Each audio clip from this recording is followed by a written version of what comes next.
What's up, everybody, and welcome back to our Commanders Film Room, where we get together every Tuesday and review game film heading up to the Commanders team. I'm here. I'm your host, George Carney. I'm here with my co-host, Nick Akridge. How you doing, Nick? I'm good, man. Good to be back on. Missed last week, so good There to you be go, back. man. Good to have you back as well. So, Nick, today we're going to be looking at the QBs 1 through 5. According to Nick Akridge, he's going to rank them 1 through 5 and break it all down. Nick, I'm kind of curious. I know you're a film junkie. You kind of break it down.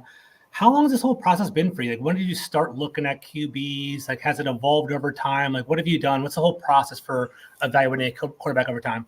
Well, considering I've only gotten to 5, Okay, it takes a while. Okay, yeah, it takes a while.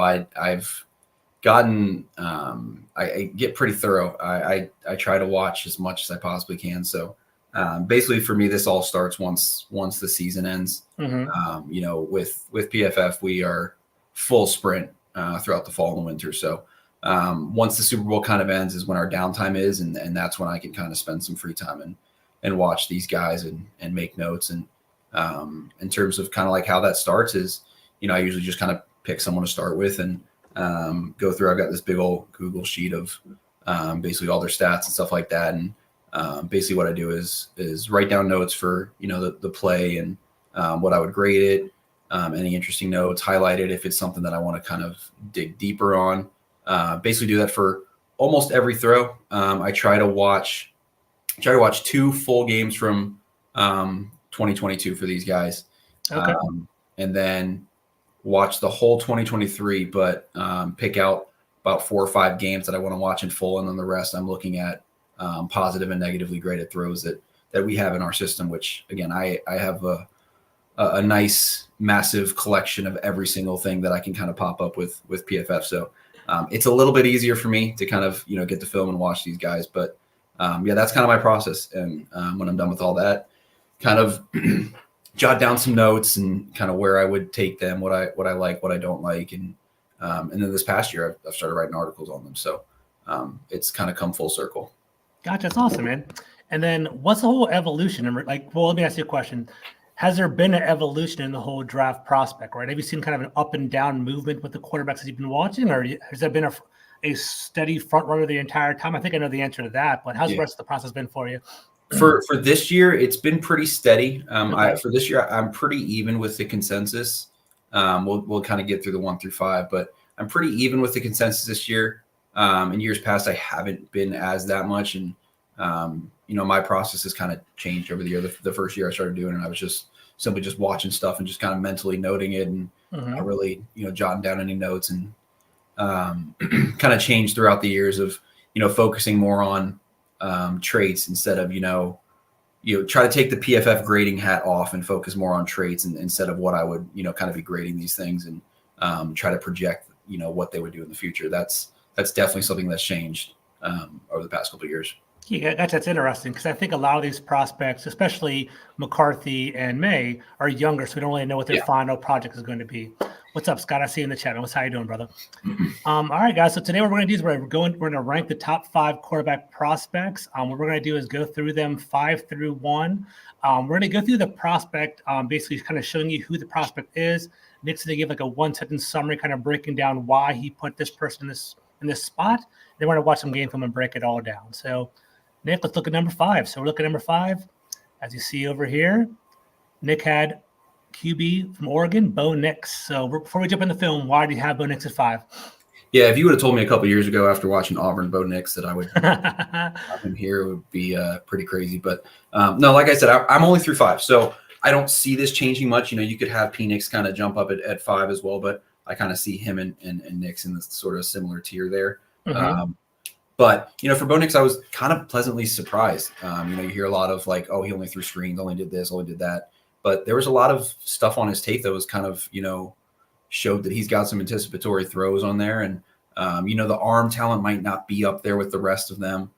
Oregon's offense didn't really showcase as much. Like I said, he threw a lot of screens. Average depth of target was pretty low. And for Nix, really, the only thing that's kind of holding us back, he doesn't really have any elite traits. No elite arm talent.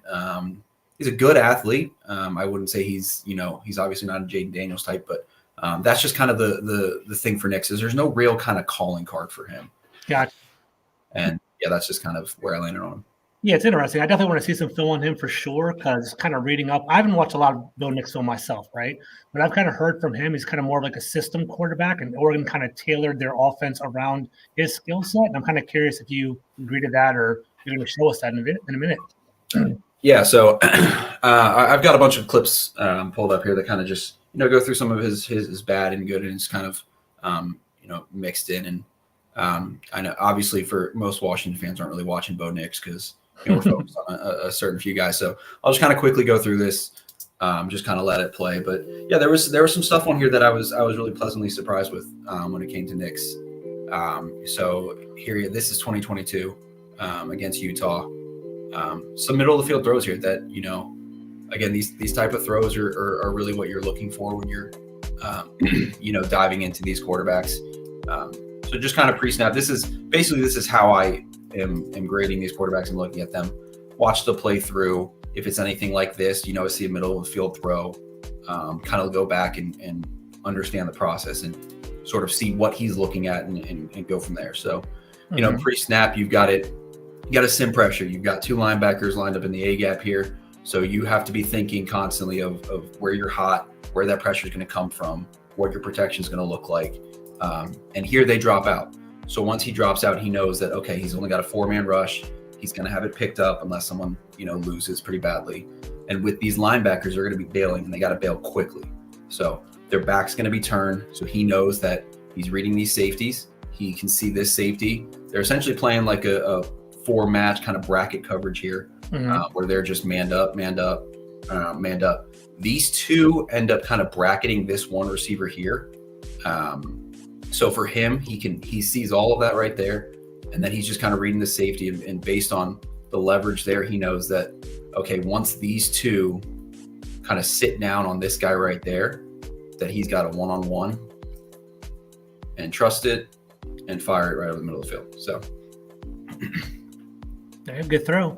Yeah. Again, it's not something I was really expecting from Nix. You try to stay off of Twitter and read other people's opinions, but yeah, there was a lot of really good stuff from him.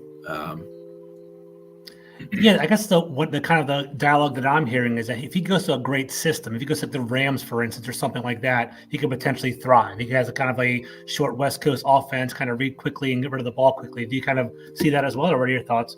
Yeah, I see him again. I don't think he's ever going to be the type of guy that's going to be, a top 15, top 10 quarterback, but I think he's the type of guy that can, I think he's got a high floor, which again, he's a pretty athletic guy. He's an accurate quarterback as well, which is always a plus, but not huge, doesn't have that huge arm.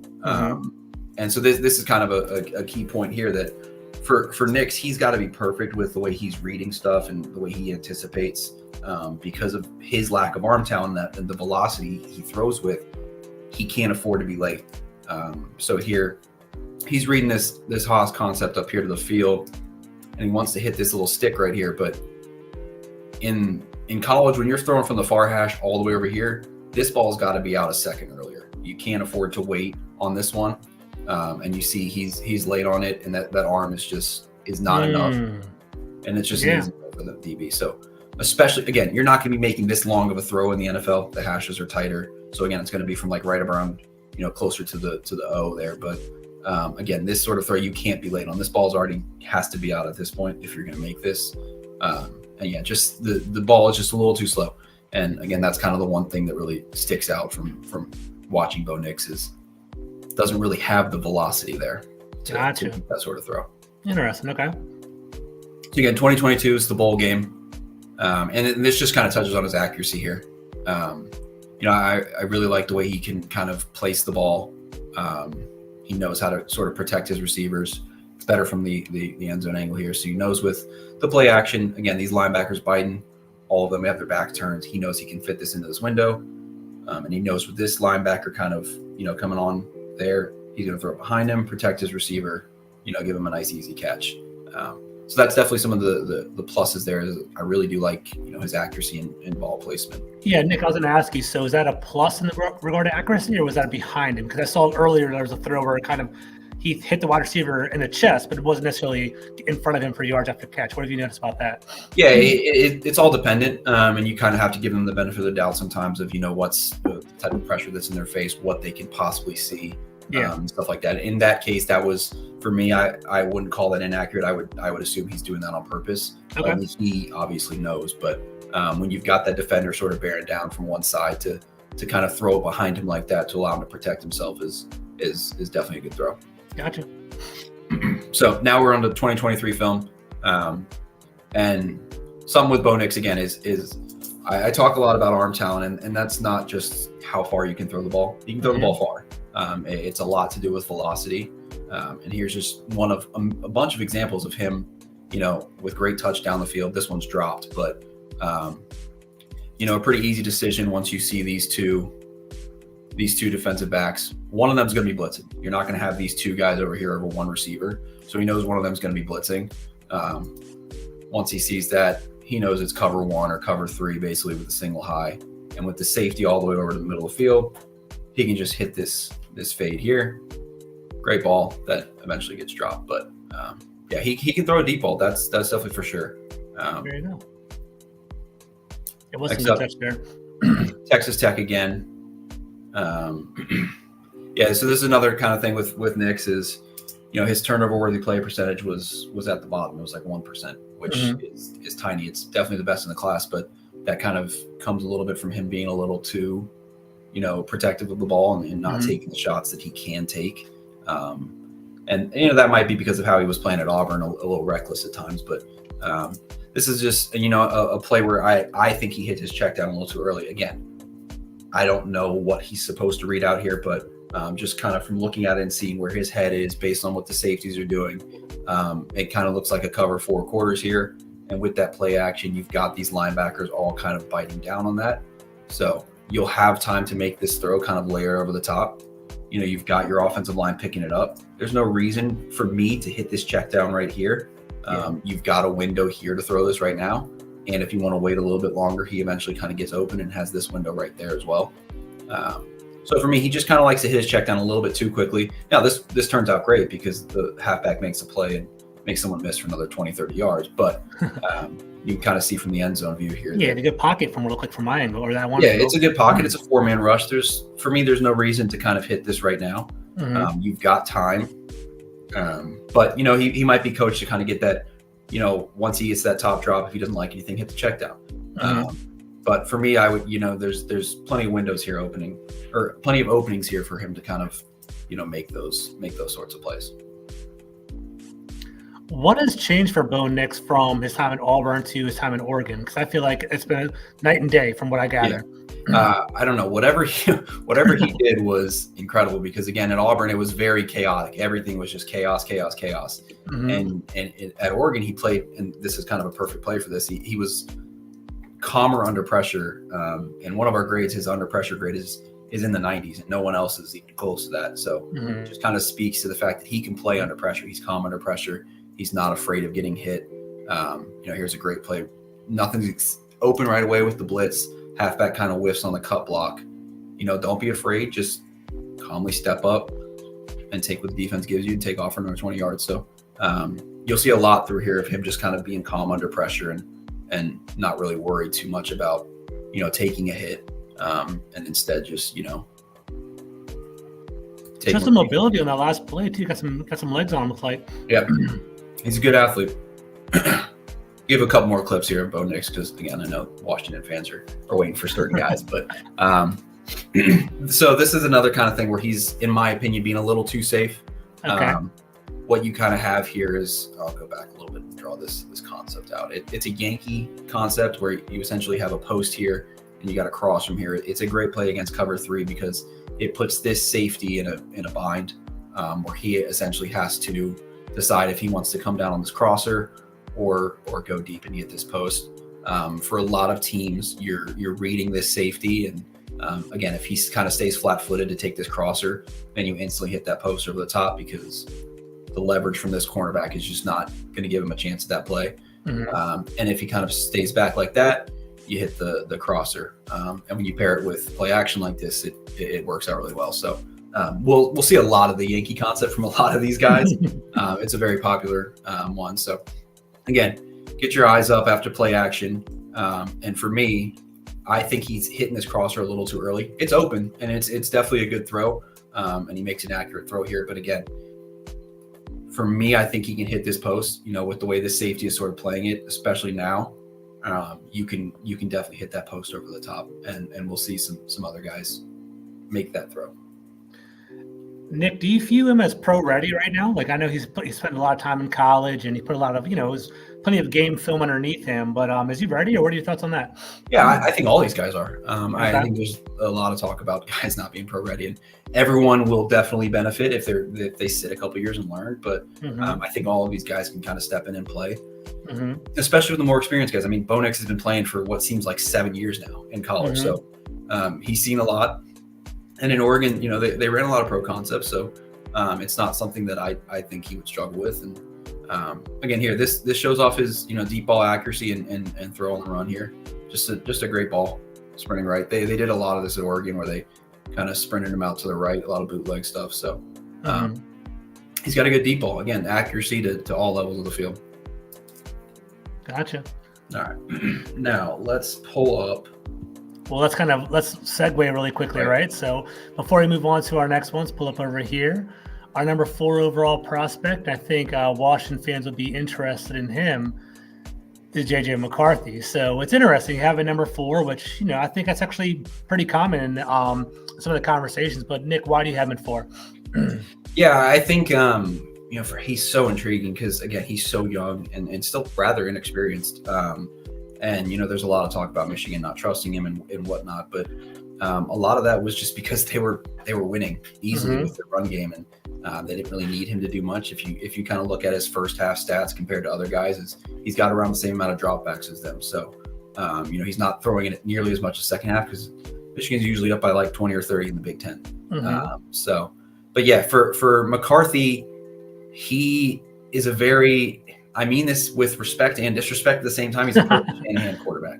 Like, he is a perfect Shanahan quarterback. The way he can play with play action and anticipation over the middle field, and we'll get to that with the film. But for me, and he's, in my opinion, a little bit more athletic, kind of Brock Purdy type. Just because, again, he's perfect for that system. But he is a really good athlete. Before we jump on the film, so I'm just kind of curious, we're going to kind of look at like the different tiers and you're breaking it down. Why would you say J.J. McCarthy is a better prospect than Bo Nix in your opinion? Yeah, I just think there's a lot more upside there. I think he's kind of shown consistently playing with a lot of anticipation, a lot of pro concept stuff. I think, again, he's got a better arm, higher ceiling, only 21. So there's a lot kind of still learn there. And, with these rankings, there's definitely a tier system to it as well. For me, I wouldn't take Nix in the first round. Maybe if you want to kind of take him late. But for McCarthy, I'm looking more kind of mid first to maybe even top 15, top 10. So I was, again, pleasantly surprised. That was kind of a theme with his entire quarterback classes. Pleasantly surprised with all of them. I think this class is incredible. And you can make an argument for a lot of these guys to be a quarterback one in a lot of different years. But so yeah. Well, let me throw one thing at you real quick. Sorry to keep throwing some, make you juggle a little bit.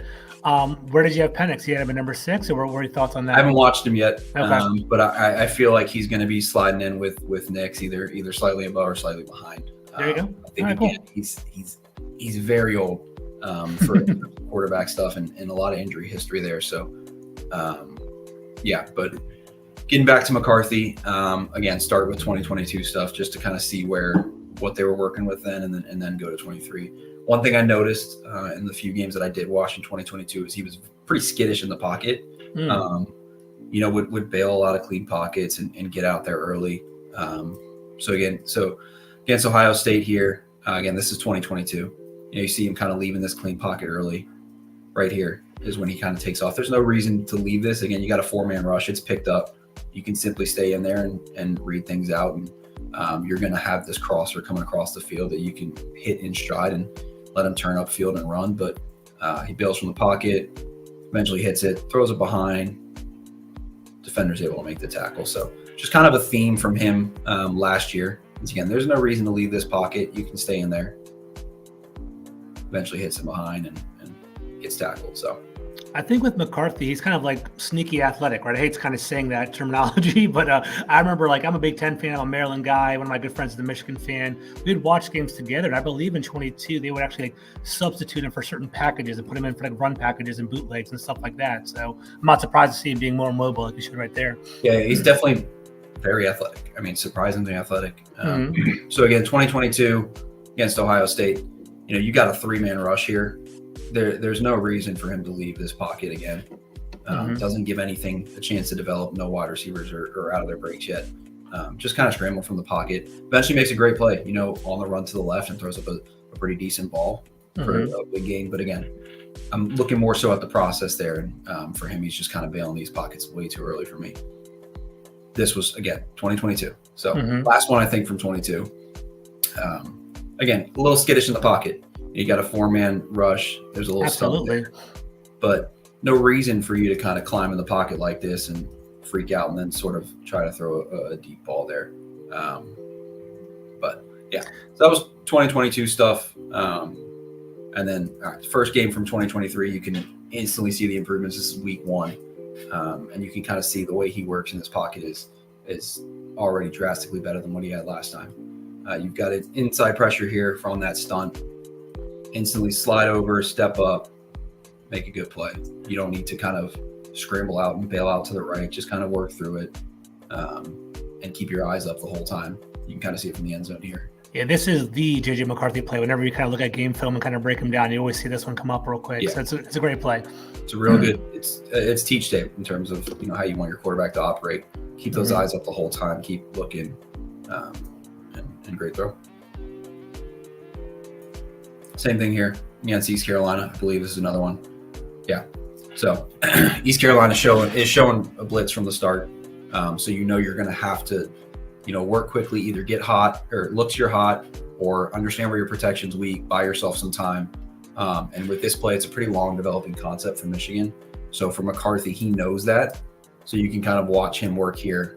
Take a deep drop, drift left, know that your pressure is going to be coming from the right, give your wide receivers time, and then fire a great strike down there. Again, you can see it from the end zone camera here. So as thing gets set up, again, you kind of know where your protection is. You know where they're sliding. They're going to be sliding to the right, but you've got these 3 guys lined up there. You've got the linebacker pushing right down the middle of the A gap there.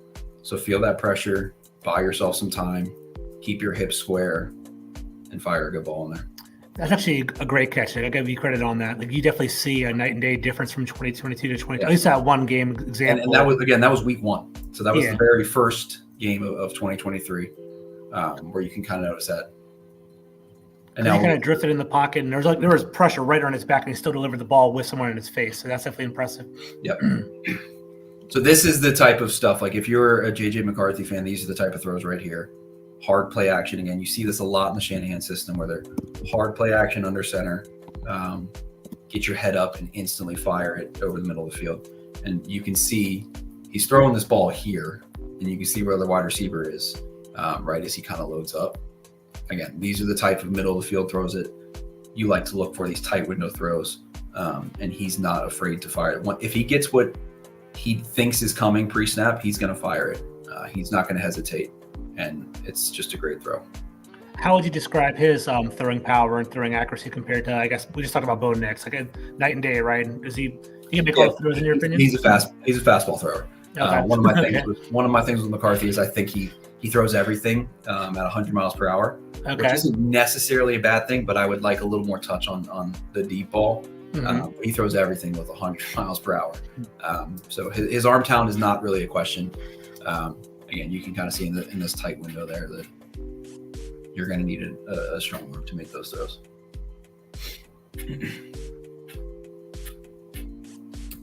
More pocket stuff here. Again, this is week 2, I think. Yeah, week 2. Play action, quick pressure. But again, he's not bailing. Simply sliding, stepping up, keeping your hips square. Keep reading it out and find your wide receiver. So and what I like about that, Nick, is there was some, you'll see on this end of the angle right here, there was room to run for maybe 5 yards if he wanted to take it, but he kept his eyes downfield and took a shot anyway. So it was a good play. Yeah. Again, this sort of stuff right here is teach tape. You don't need to put your eyes down. Just simply slide. keep your hips square, find your target, hit him in stride, and it turns out to be a touchdown. So instead of, scrambling for maybe 5 or 6 yards, you get a touchdown out of it. Yeah, he actually led the wide receiver as well. Roman Wilson. I love Roman Wilson. He's a great prospect. Yeah. All right. So again, heavy play action, under center. You're going to see this a lot from McCarthy. Sorry, not under center, but pistol here. Same sort of stuff. A 2-man route, basically. If you're reading this out for him, we see 2 high or 1 high, basically, from the start. You see it rotate to 2. They're playing a Tampa 2, essentially, which this whole defender is going to bail out and run the poles, what they call it. So, he's going to take this seam route here. They're running a dagger concept where this wide receiver runs up the seam to basically kind of clear it out, and he's going to run a dig right there. So this just kind of, again, shows middle of the field sort of throws where with this guy, this Tampa defender bailing out like that you're going to have this open throw. Hit the top of the drop and fire it. Yeah, rip that.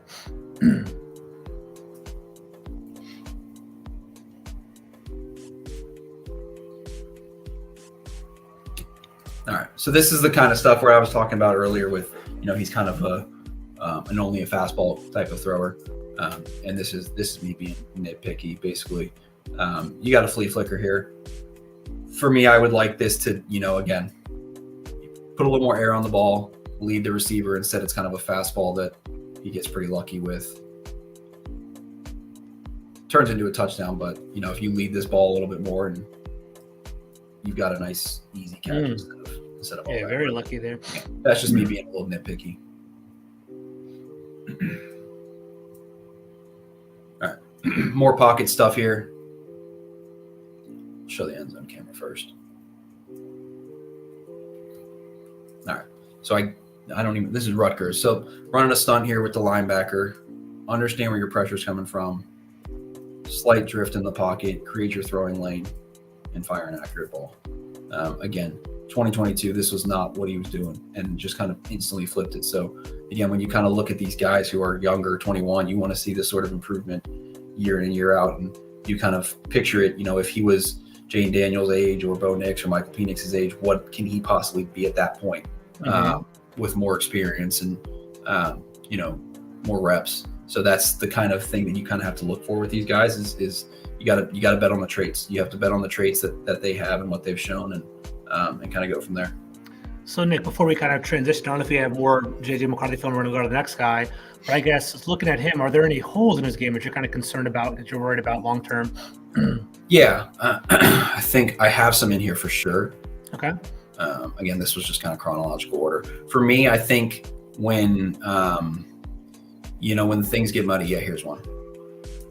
When he doesn't get what he wants pre-snap, I think he kind of freezes a little bit, and at times is a bit slow to come off of what he thinks is going to be open. So this is Nebraska here. They show 2 high, then rotate to cover 3 here. He's locked in on this kind of hitch and go down here at the bottom of the screen.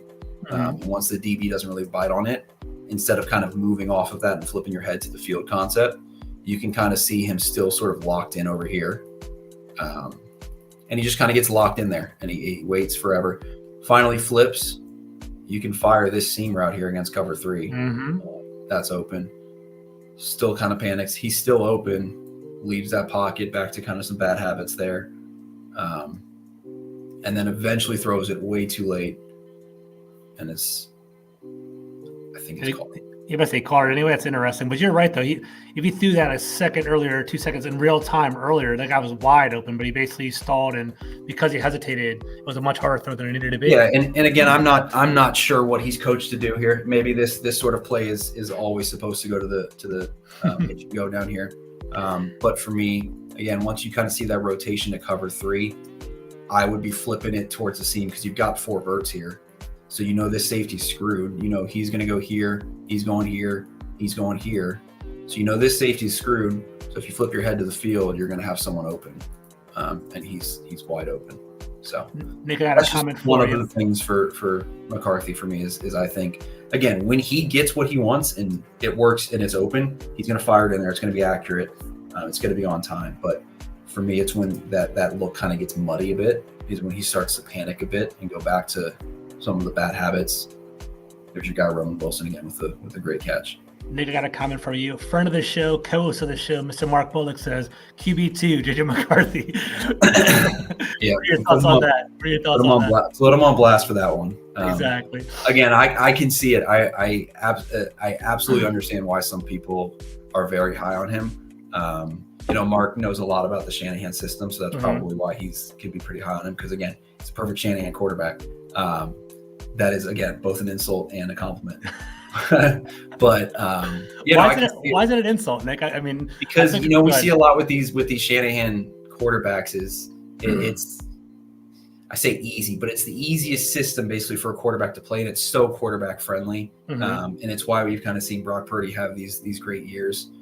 There's still a lot to be desired from Purdy and whatnot, but again, I think we see it a lot, and we see it the same sort of thing with Tua. I mean, again, he's going to have some incredible stats because everything's kind of easy for him. Again, easy. I don't want the Tua fans to come, but Tua plays with great anticipation, so he's a great kind of quarterback for that system. And again, McCarthy plays with that same sort of anticipation off of heavy play action stuff. So when he gets what he wants, he's going to fire it in there, and it's going to usually be accurate. Let me go to one more bad play. All right. If I can eventually find it. Yeah. So here we go.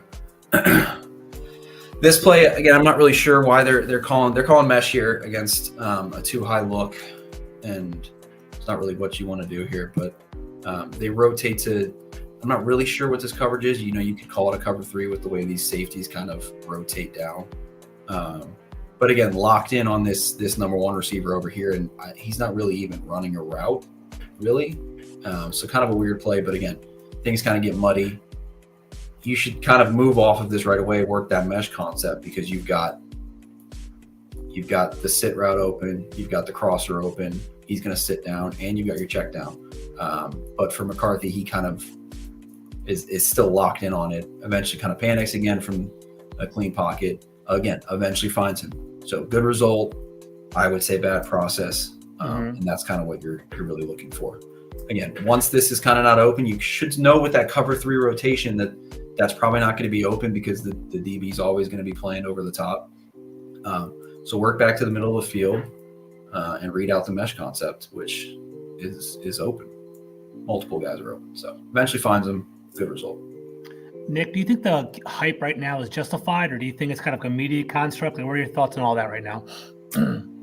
At first, I thought it was crazy. I thought, again, that was just kind of looking at some of the stats and numbers and whatnot. But then when I dove in, I absolutely understand why. Like, there's a lot there that you can really like. There's a lot of high level pro ready throws for him. And again, he's only 21. So you have to kind of project that out to be where he's going to be after 3 more years of experience, what he's going to learn and whatnot. And there's a lot to like there. He's got a good arm. He's a very good athlete. Michigan used him in the run game all the time. So there is a lot to like there. For me, I don't know. It's tough to kind of get on board with all of that yet, but I don't think he offers the same sort of upside as we'll get to the other guys. But again, I would be okay with it at 2, which I know is kind of surprising to some people. Would not be my top choice at 2, but I would be okay with it, and I would understand why, essentially. Gotcha. Ready to transition to the next one? Yep.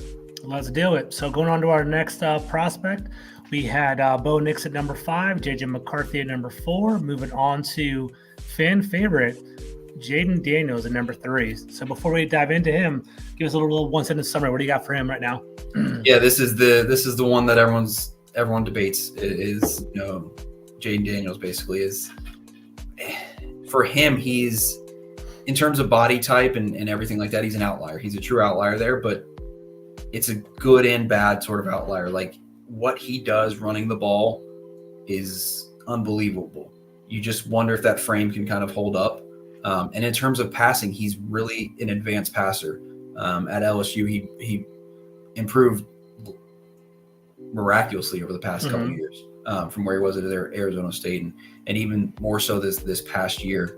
Yeah, so for Daniels, it's a lot of, again, the next question is sort of thing like he's older. He's on the older side. He's had 4 or 5 years in college now. So what more could you possibly kind of get out of him? So that's kind of the question there. But again, I'm happy with Daniel. Again, Daniels at 2 would be fine with me. Like, you are dealing with a very, very good quarterback class. And we'll kind of break down what he does. Yeah, I'm actually interested to see what you're going to say with the 2022 film, because I watched 6 games of the 2023 film. And to be honest with you, I think his passing is, if you are a proponent of Jaden Daniels, you know what he is as a passer. But if you're like a detractor from him, you criticize him for not throwing out of the pocket, which I think he can do. I think he actually is a better passer than people give him credit for. So I'm definitely interested in that. Yeah, he is. And there's a lot to love on the film. There's some stuff that you can obviously nitpick and critique and people have, but there's a lot to love on the film. And when I first kind of, watched it, I was really, really pleasantly surprised. I thought he was more so just an athlete and a deep ball throw, but there's a lot of stuff that you can like.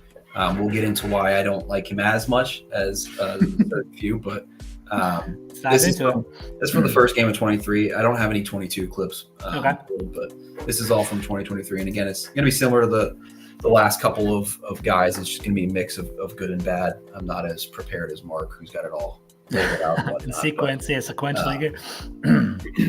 So yeah, against Florida State, first game of the season. This is kind of shows his work in the pocket here. Again, you can sense the pressure, keep your eyes downfield, work out the concept, and hit that crosser. Again, better from the end zone cam here.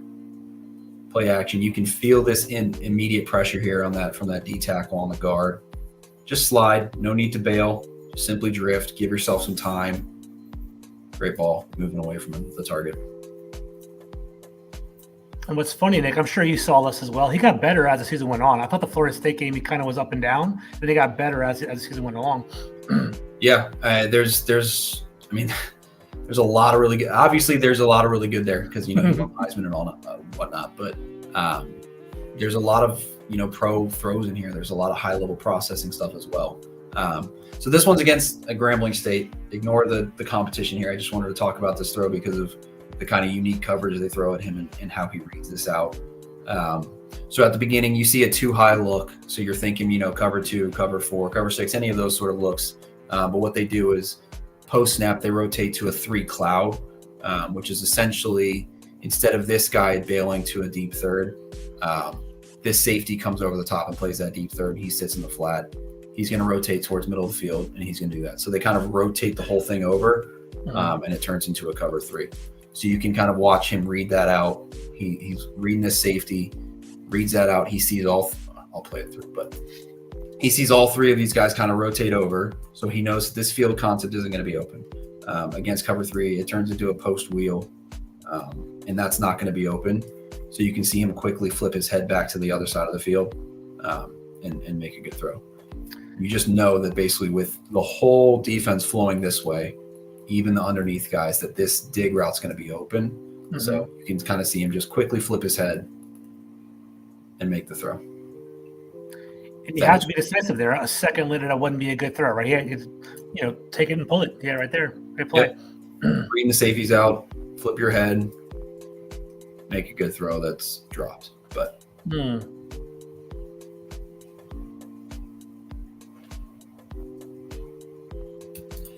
all right, another middle of the field throw here. Again, there's a lot of talk about middle of the field stuff, but he has a decent amount on tape.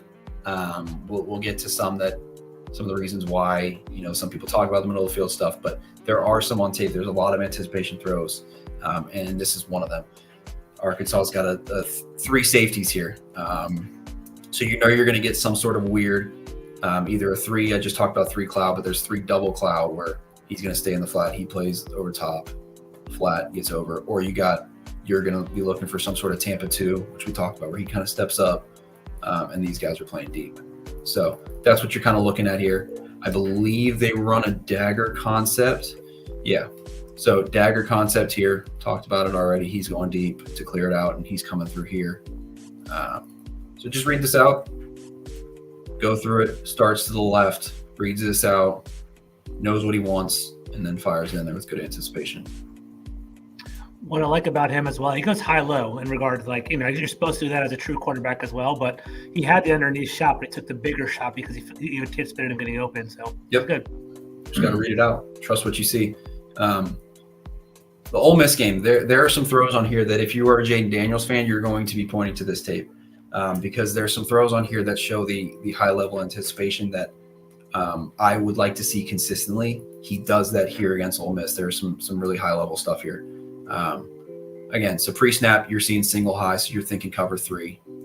That's exactly what you get.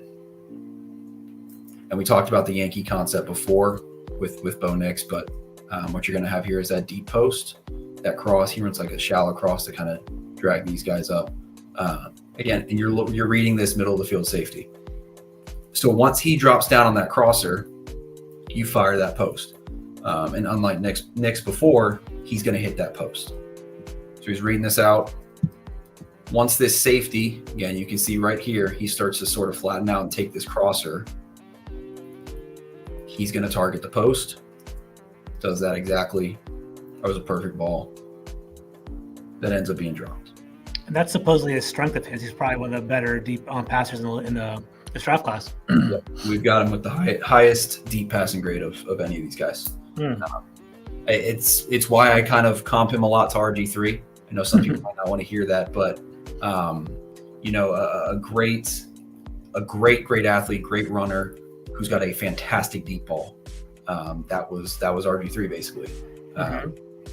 I would say he doesn't have the same level of arm talent as RG3, but there is still lots to like from the deep ball sort of stuff. And arm talent in regard to like throwing power and the touch or whatever. What are your thoughts? Yeah, velocity more so.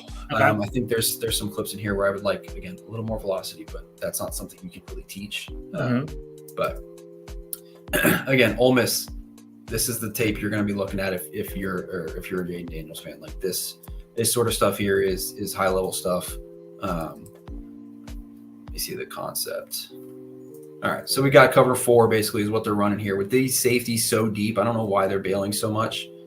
Could be into the half situation, but he sees with these guys bailing so much that he's going to have this dig right here in this window, and you can already see him load up for it with this guy's not even out of his break. These are the type of anticipation middle of the field throws that you want to see. Hits it right on target. You cannot be late or early on this throw. It's got to be at a perfect time. You can see when he triggers. Again, this guy is not clear of that defender yet. Throws it right in the hole. Perfect. Great throw. I believe, yep. All right, so this is the throw. This is my favorite play of Jaden Daniels this past year, and it wasn't an 80-yard run or anything like that. This is the sort of stuff that makes me a bit higher on Daniels than some others that have people ahead of him, basically, is I've seen enough on tape that he can do it. He can play with this sort of anticipation. It wasn't as consistent enough as I liked it, but I've seen that he can do it. And in years past, I've kind of, again, not really projected that out instead of seeing like, oh, he doesn't do it all the time. It was one reason why I was a little lower on Stroud last year is he didn't play with as much anticipation, but he was able to still do it. And it's why it kind of translated so well for him this past year. So that's something you can point to.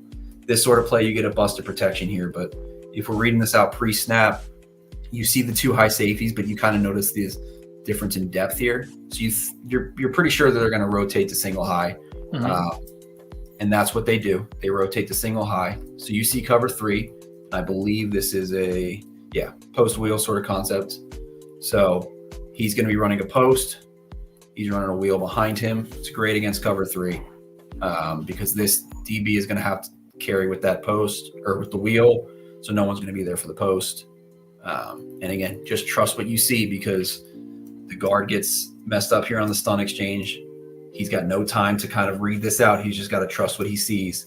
Fires out with perfect anticipation. Like you cannot teach this. Like this is perfect. You've got this guy bearing down on you. You don't have time to read this out. You got to trust your pre-snap, post-snap reads and just fire it. And that's exactly what he does and gets killed. So that's the throw right there that you're going to point to if you're a Daniels fan. This is another Yankee concept here against cover 3. Again, this is the stuff you want to see with this safety sort of flat-footed and taking that crosser. You want to hit that post over the top. And again, he does that perfectly. He's going to take that post every single time. This one's caught. Perfect throw. Great throw. Next thing, if you're a Daniels fan, you're going to point to the Auburn game in terms of pre-snap stuff. I won't play all of them, but basically against Auburn, Mark kind of talked about these when we went through the Daniels film. But there was a lot of stuff he did pre-snap in terms of setting protections, pointing out blitzes. This one's kind of a perfect example. When you see these two DBs stacked on top of each other, you're assuming one of them's going to blitz. You assume this guy's going to blitz. So he points that out. I believe you can see it. Yeah, points that out right there.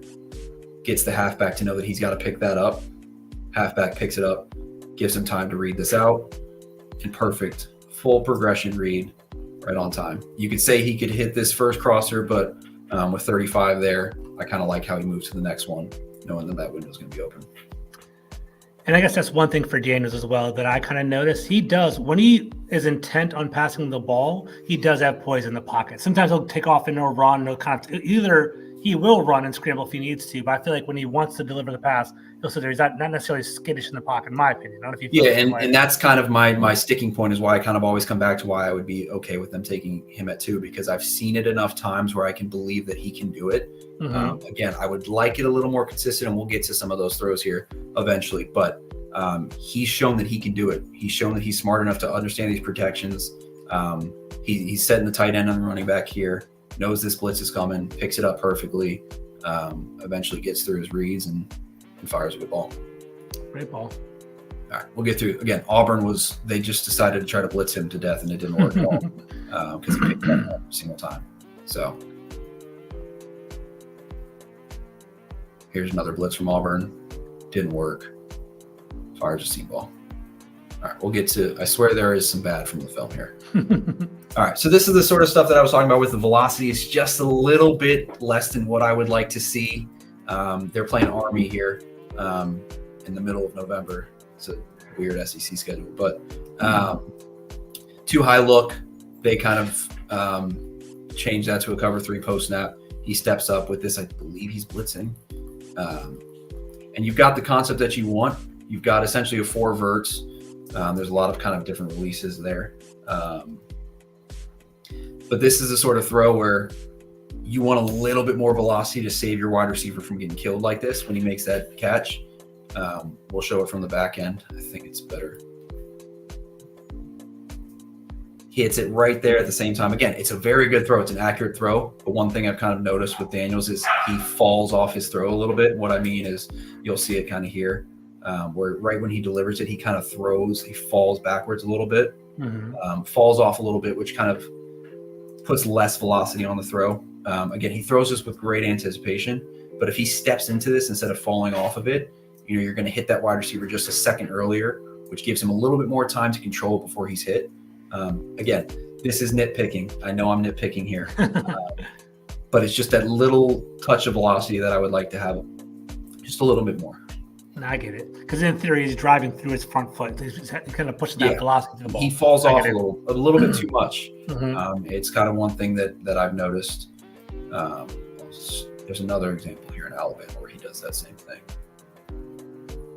Yeah. All right. So Alabama's always tricky. Their coverages are ridiculously tricky to kind of figure out. So they rotate essentially to a cover 3 here.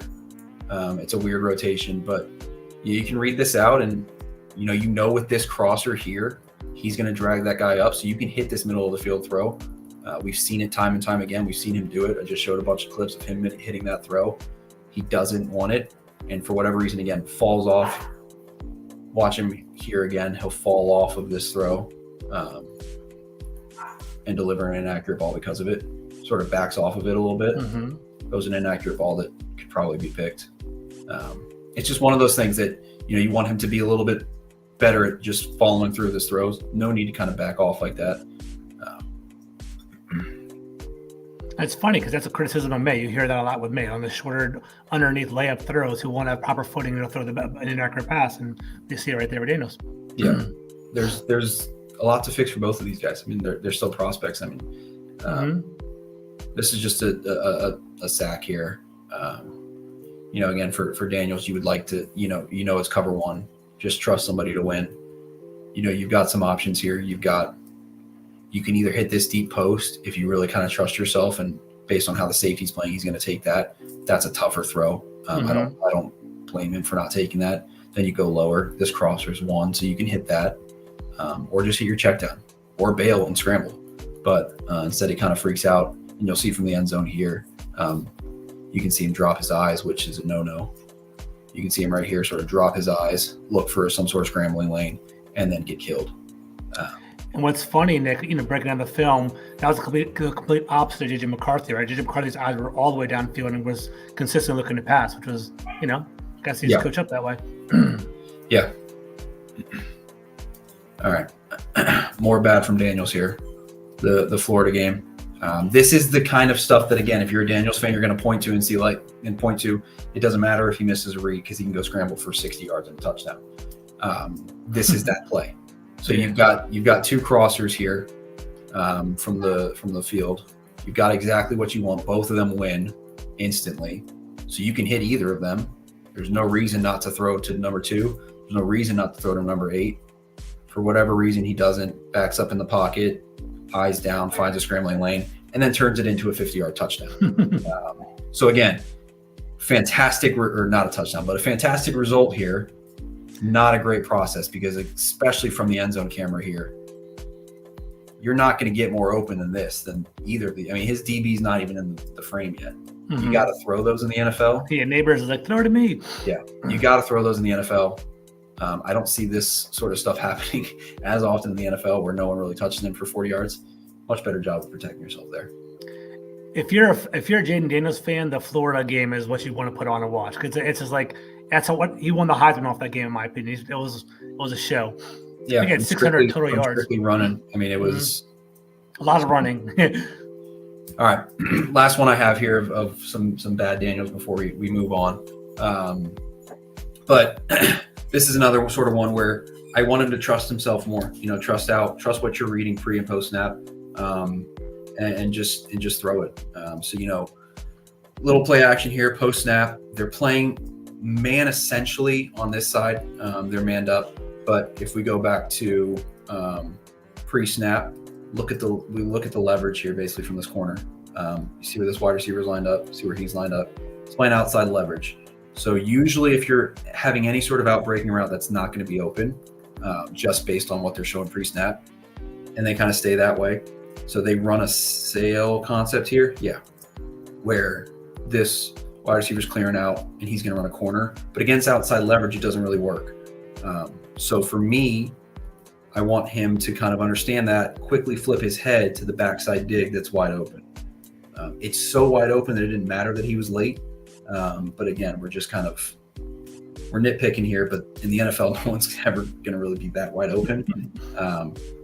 So again, we just kind of want him to flip his head earlier, trust what he's reading. He knows with that sort of outside leverage that this corner route's not going to be open. So flip your head and throw it. It's a little slow, but gets the job done. So a quick recap with Jaden Daniels. I guess the biggest deterrent for him would be like just kind of refining his progressions, I guess, or what do you think about footwork? Yeah, just trusting himself. I mean, I think he's shown time and time again that he knows what defenses are throwing at him, what the offense presents against certain coverages, and just kind of firing it with more anticipation. I think that's kind of the big thing, and that is what kind of led to some of the high sack numbers that we kind of hear about.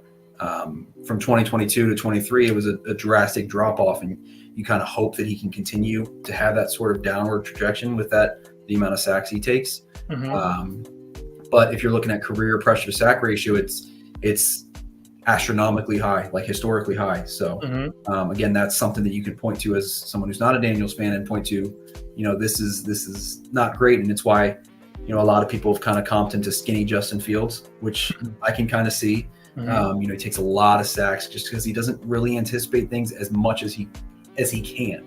I mean, we just saw plenty of clips of him playing with great anticipation over the middle of the field. So for me, I just want him to trust himself a little bit more and throw with that anticipation. Let's do it. Let's keep it moving. Now, for time's sake, heading over to number 2. This is definitely a Definitely on the radar for the Commanders, as we know, UNC quarterback Drake May. So quick one-sentence summary on him before we dive into the film. Yeah, Justin Herbert reincarnated, basically. No, I mean, I'm not a huge fan of comps, but it's tough to watch him throw the ball and watch what he does and not sort of see that comp. For May, it's the arm talent, just the natural arm talent that he has. Again, a fantastic athlete that not a lot of people talk about. We talk a lot about these kind of dual threat runners, and no one really mentions him, but he did it a ton, and he's very, very good at it. For him, the sort of shortcomings that people mention is, the accuracy, the short accuracy can be rough at times, can be very rough. But again, it kind of comes from a little bit of poor footwork that I think is coachable. He's the type of prospect that, 2 or 3 years ago, I would probably be down on just because based on what I'm seeing right now in terms of what his footwork is, and not kind of trusting that, someone can fix that and sort of banking on the high end traits that he has. And yeah, they're up there with some of the best. Interesting. All right, so let's dive into the film real quick. I think these first couple plays are, So another thing with Drake May that I don't think a lot of people talk about when they talk about some of his problems, they always talk about the accuracy and the footwork and all that sort of stuff. But there's a lot of bad, like chaotic plays, a little bit too much. And it's why I'm not, putting him at QB1. I kind of like, I like the Justin Herbert comp, but I kind of pair it with the Josh Allen mindset of I can do absolutely anything possible with the football. Sometimes it works out great, sometimes it doesn't. And these clips right here are just kind of some of that. You got a 3-man rush in the red zone. I believe it's third down. Just throw this ball away. Yeah, saw that live. There's no reason to throw this. It's just bad chaos. And there's just a little bit too much of that on the film. That was that's Nate Wiggins too. I think the Clemson cornerback. Yeah, that was from 2022. Great job to make all these people miss, but just throw the ball away and kick a field goal or go for it on fourth. But another play here where it's just kind of bad chaos. You've got that pressure. You're getting sacked already. There's no reason to chuck this up. Just live to fight another down. And it's tough to kind of coach that mindset out. We've seen it with Josh Allen that he's able to kind of slow it down a little bit, but there's still some crazy Josh Allen plays. Sometimes it works, sometimes it doesn't. So just kind of, refining that a little bit. So I watched the Miami game. They just blitzed the hell out of him all game long. His offensive line is not great, and they were definitely getting a lot of pressure. No, it is not great at all. Again, a little bit more bad chaos here. Just trying to do too much. And you can kind of, with Drake May and QB1, which is Caleb Williams, spoiler alert there, they had to do a lot on their own. They're not playing with some of the great talent, and especially with USC's offense, it was rough. But that's the kind of stuff that they had to do basically, and that was it's tough to kind of put it all on that and say that's exactly what he's going to be in the NFL, because again, he had to do all that sort of stuff in college. I think that's it for the bad chaos there. No. So I wanted to talk about this one. This is very similar to the kind of James Daniels stuff that I just talked about, where this is sort of a play where it's a good result, bad process. With this kind of cover 3 here, you can hit this seam route. I talked about this when we did the Drake May film breakdown. But he can hit that seam route. We've seen him. We'll see him do it time and time again. But again, if you don't give him enough credit for him being an athlete, easy, quick 20-yard scramble for a touchdown there. So just kind of wanted to highlight that it's not all fantastic there in terms of processing. Now, this is the play right here. If you're a Drake May fan, this is the play you're going to point to. This is the sort of stuff where I see people kind of, talk about how he's inexperienced and he can't start right away, but he's a redshirt sophomore here and he's handling protections and understanding where blitzes are coming from. And this sort of play right here is Drake May summed up perfectly. We'll play it out real quickly, but he's changing the play at the line, changing the protection because he knows this blitz is coming over here. Again, with this guy kind of in no man's land, not really sure what he's doing.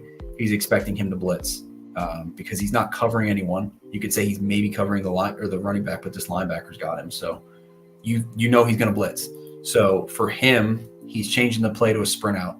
So basically what they're all going to do is sprint out this way. So this guy's got really no chance of making the play. Whole line is going to work this way.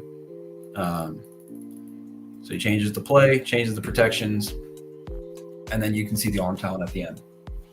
So this is kind of the Drake May thing that when I kind of point to people that think he can't play right away, like this sort of stuff is all over the tape where he's playing with high level IQ, high level processing plays where he knows exactly what's coming. So he gets that play call, sprint out right, rolling left, throws an accurate ball with plenty of velocity on it. That's the Drake May game right there. I mean, it's as a redshirt sophomore to be kind of trusted with this sort of thing, to know what's coming, change the play, change the protection, all that sort of stuff. And then to roll left and fire a laser like all arm strength. I think it's jumping off the ground when he threw the ball. He's off 1 foot. That's a zip on the ball. That's what you're looking for when it comes to Drake May. I think some of these clips have some of my drawings on them. Because again, I use the same sort of ones. Yeah. So again, this is the middle of the field stuff that we talked about a lot with Drake May, and again, he's got the highest grade that we've given him on middle of the field throws out of anyone in this class. And it's a great sort of stat that really translates. So pre-snap here, we're looking at, you've got these guys kind of lined up a little bit, but again, we've talked about it before, when these guys two guys are lined up over top of each other, you're pretty sure one of them's coming. This time the guy from farther back is coming. So that tells him that with this guy bailing, he's got a chance to make this sort of seam throw. And he doesn't hesitate and fires it in there. It's a good read. He's bailing. He's got no shot. Hit the seam, and it's dropped. So, but again, trust what you see. Read it out, and it's an effortless kind of motion too. Like, it doesn't look like he should generate that much velocity on it, but he does, and it works out well. Another one here, tight window, middle of the field throws. We saw this a lot with McCarthy, but that was a lot of play action under center stuff where you got linebackers biting. This one is just read it out and zip it in there. And this is, again, you put on the Drake May stuff, this is the stuff you're going to point to that translates right away.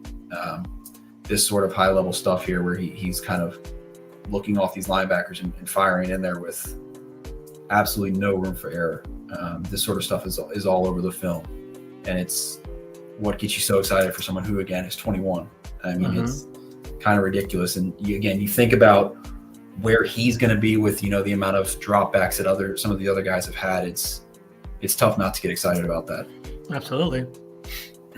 And I agree. I think throwing over the middle of the field is kind of the bread and butter in this modern day NFL. So I think it's definitely, there's some transferable traits to see at the pro level. Yeah. We'll get to some more. So yeah, here's another one. Drew this whole thing out for you guys. But basically what Pitt does is they run a lot of cover 4. They basically just live out of cover 4 where these safeties are essentially playing man on these slot receivers here. But this time they switch it up and they run a fire zone, which is a cover 3 when you have this sort of DB here blitzing, and you've got a lot of rotation going on. So I just like to see his process here of, he sees these guys blitzing, screw the fake. There's another word for that, but screw the fake, trust your reads, know that with this safety coming from the other side of the field, he's got no shot at making this play. So the second this corner sits down here, you fire the seam ball in there. I mean, that's a shot. I mean, it looks effortless. It's a good 30, 40 yards, I think, right? It was pretty. Just look at the way the offensive line picks this up. It's not great. They're sliding the wrong way, but 81 completely whiffs here. So he's got someone right in his face and just fired in there. Just trust what you see. Similar to the Daniels throw we saw against Ole Miss, where you just got to trust it. Another play here that, again, people are going to maybe talk about his accuracy, but I think this one's on purpose. Pre-snap, we're looking at cover 3 here. Kind of looks that same way, but it turns into essentially an inverted Tampa 2, where these guys are going to be your deep halves, and he's going to kind of sit here in this hole. And basically, once you kind of see this DB number 4 here kind of start to open towards, it's right in the middle of the field. So this sort of the left side of the field, he's going to read that and instantly, again, trust his read. Knows with 4 opening up that way, he's going to have this guy wide open behind him. And because of that, he throws it behind him, I think on purpose, because of where that Tampa defender is, throws it somewhat behind him to kind of give him a chance to protect himself, and drops it.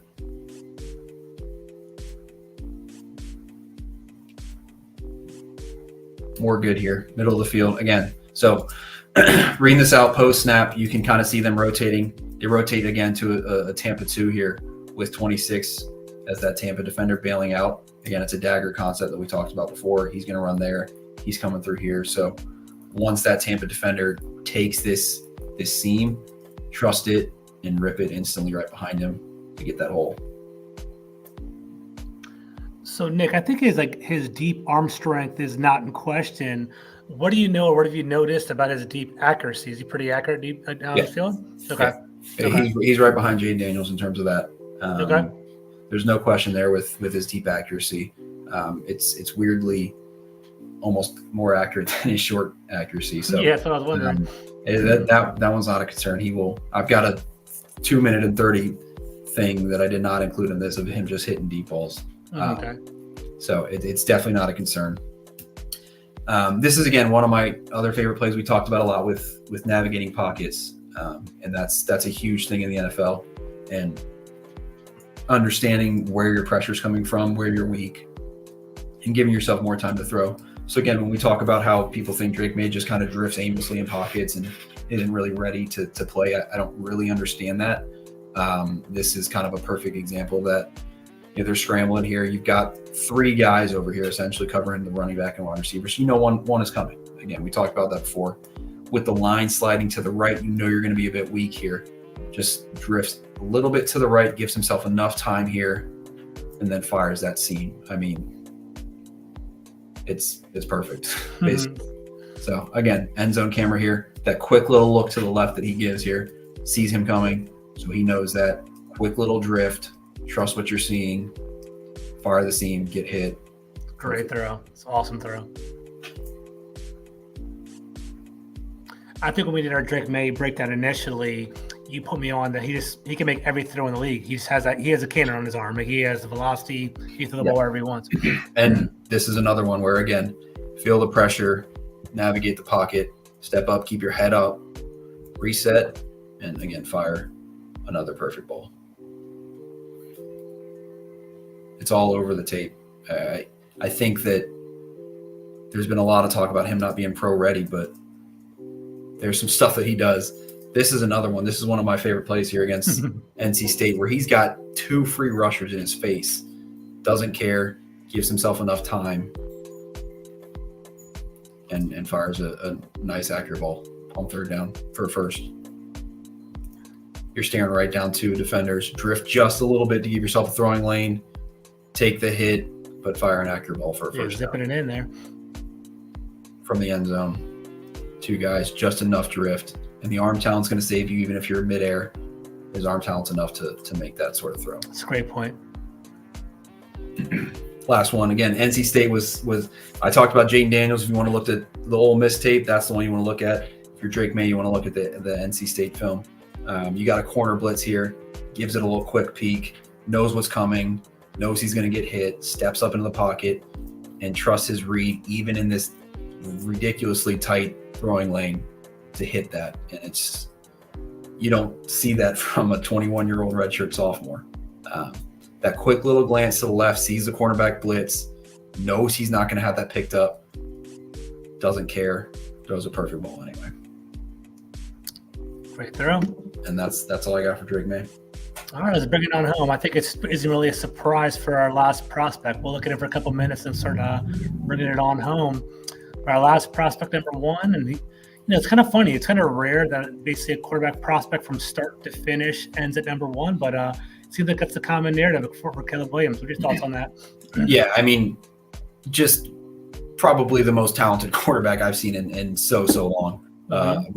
People talked about it all the time, like he's up there with the Trevor Lawrences, the Andrew Lucks, and all that stuff.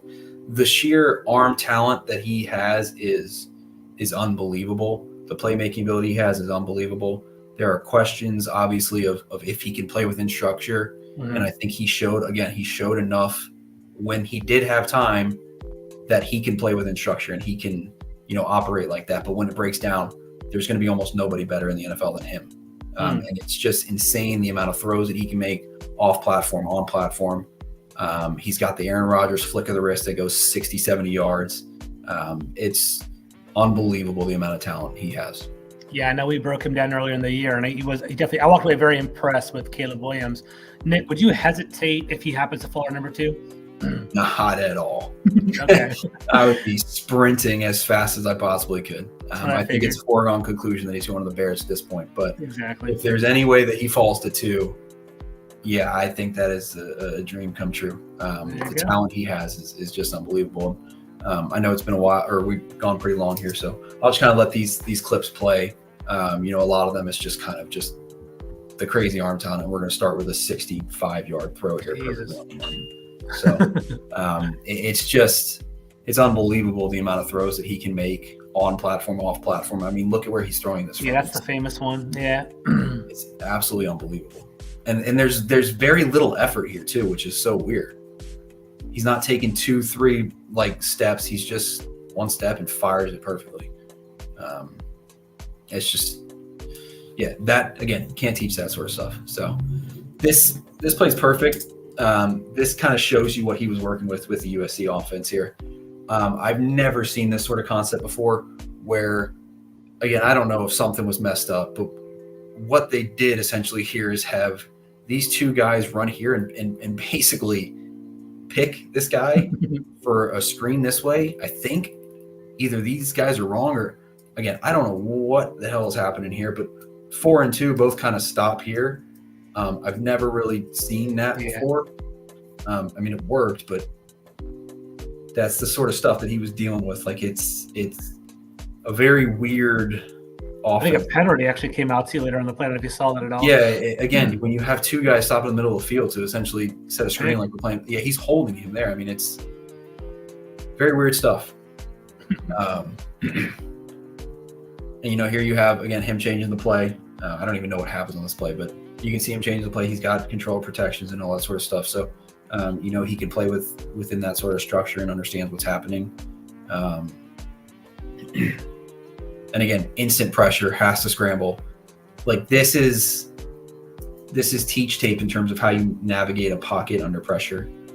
Instant pressure off the edge, through the fake, drift a little bit, but keep your hips square, step up, keep your hips square, climb the pocket, keep reading it out, and fire a perfect ball. I mean, it's fantastic. It doesn't really get any better than this in terms of navigating a tough pocket. Feel that pressure, step up, eyes up the whole time. His eyes were up the whole time. It was impressive. It's perfect stuff, basically.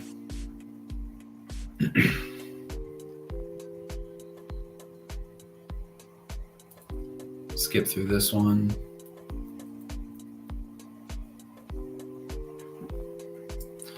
This is more just, him playing within structure here. You got cover 1 here against, I think, Stanford.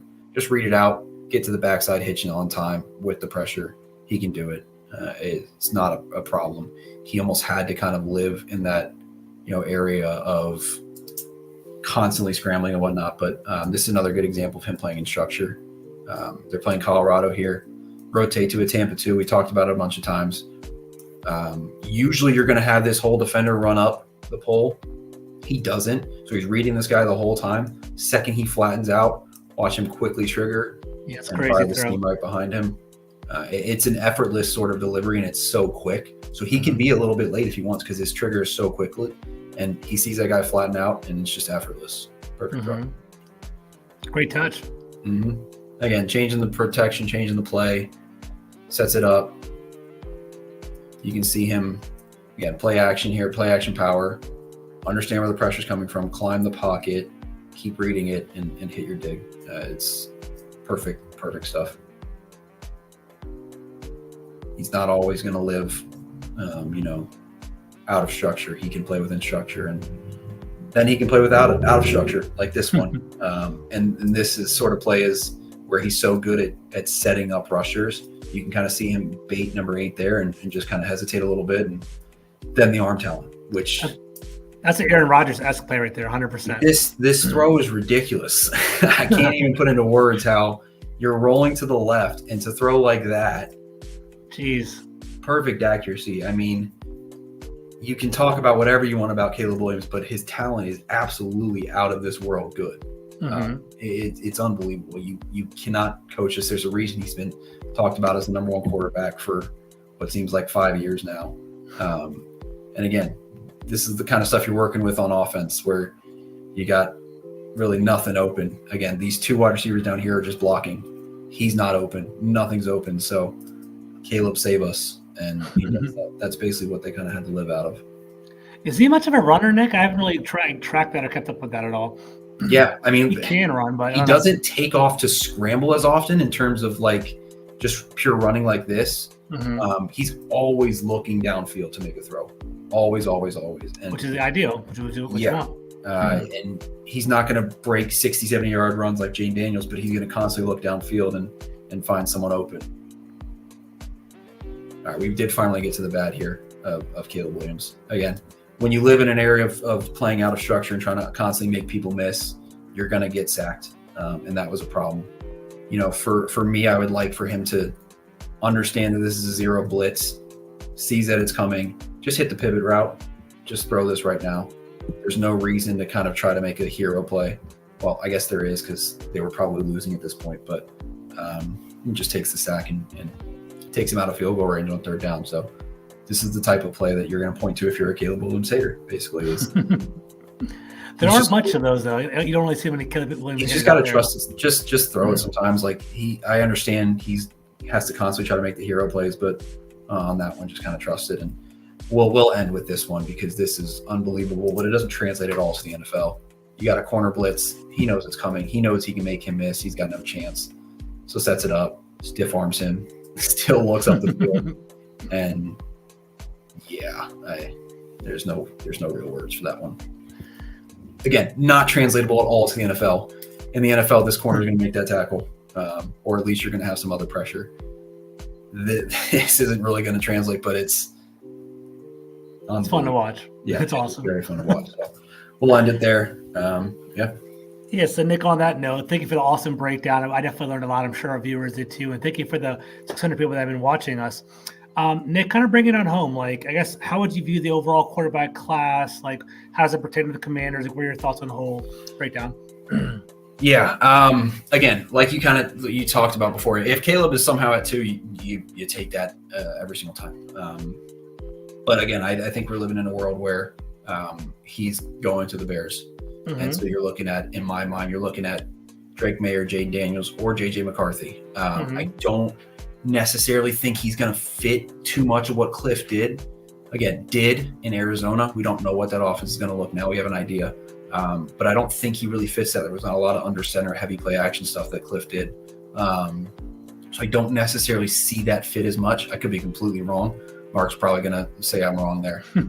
But yeah, and then it just, to me, it kind of comes down between Drake May and Jaden Daniels. And I think if you're looking at them right now as prospects, I think you would lean Jaden Daniels. But again, what Drake May is doing at 21 years old compared to Jaden Daniels, who's 24, I think. And you have to project that out. You have to, understand that with thousands of less dropbacks, you have to project what Drake May can be. And with the current talent he has and what he showed these past couple of years, the ceiling is, he's got all the potential in the world. And then it comes down to coaching. And if you trust your coaching staff to kind of, help him iron out some of those, those minor details that he's kind of struggling with right now, I think the sky is the limit. And it kind of, again, I talk about Herbert again, but it kind of reminds me a lot of the Tua and Herbert stuff where, Tua was the more pro-ready prospect, it seemed like, basically just looking at the tape. There was a lot of some raw stuff with Justin Herbert, but the talent was off the charts. And he stepped in right away. They didn't want him to, but he stepped in right away for the injury and was incredible. And you can see his processing skills. And so I think of that a lot right now. I think in my mind, if you pass on Drake May, I think you regret it for basically the rest of your existence. Again, a lot of this, for all of this, comes down to coaching afterwards, and the system that they're put in helps immensely. Patrick Mahomes is not Patrick Mahomes without Andy Reid, and absolutely. Same thing with all of these guys. And it's going to come down to coaching, and that's kind of my way of saying that I can't possibly be wrong. If it's me, I'm taking Drake May, but if they go with Daniels, I'm not going to be upset. I think there's enough there to really like. I think Washington's in a great situation, and I think you painted the picture perfectly, right? Do you want a more refined product right now in Jaden Daniels, who has high upside as potentially as a runner, or do you want to project and have that prototype type of quarterback, 6'4", 230 pounds, Drake May with velocity you can build around? So it's definitely interesting, and we'll see what happens in a couple of weeks. I think again, like I said, 2-3 years ago, I think I'm going Daniels all the way. And saying it's too scary for Drake May, but the potential is there for him to be a top 5, top 3 quarterback in the NFL. It's absolutely insane what he's doing at this age. So I think you roll the dice on that. I think you have to. Absolutely. All right, Nick, thanks again for that. I appreciate it. Everyone else that's watching on Twitch and Twitter and on YouTube, I appreciate that as well. Give us a like and subscribe. Follow me and Nick. If you guys have any updates or any feedback for us for next week, you want to talk about who you want us to break down on the film, please let us know. Other than that, have a great night. Peace.